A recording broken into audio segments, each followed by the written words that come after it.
ሁሉ ነገር ምቹ ነው። ለዳ የቆመ መንግስት ነው። ሶፋም ገዝቶ ሁሉንም ነገር አመቻችቶ ምን የመሰለ ቤት ሰጠ።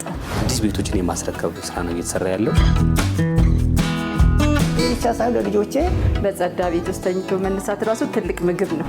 ያና ይሄ ምን ተገናኝቶ ድሃ የታበሰ ኢትዮጵያ ችላለች፣ ከፍ ብላለች። ሞትም አይቆጨኝ። ከደህና ቤት አስከሬን መውጣትም ትልቅ ነገር ነው። ከውጭ ኃይሎች በላይ እኛ መስራት እንችላለን። በ4 ወር ውስጥ ነው ተጠናቆ እውነት አልመሰለኝ።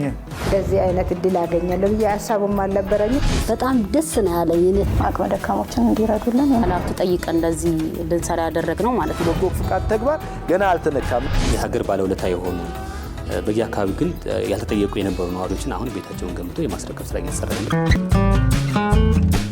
መዲናችን አዲስ አበባ ከጊዜ ወደ ጊዜ እያደገችና በፍጥነት እየተለወጠች ያለች ከተማ ሆናለች። በከተማዋ ውስጥ የሚስተዋሉ ውብና ሰማይ ጠቀስ ህንፃዎቿ፣ የተዋቡ መንገዶቿ ለውበቷ ተጨማሪ ፈርጥ፣ ለነዋሪዎቿ ደግሞ የነገን ተስፋ ያንጸባርቃሉ።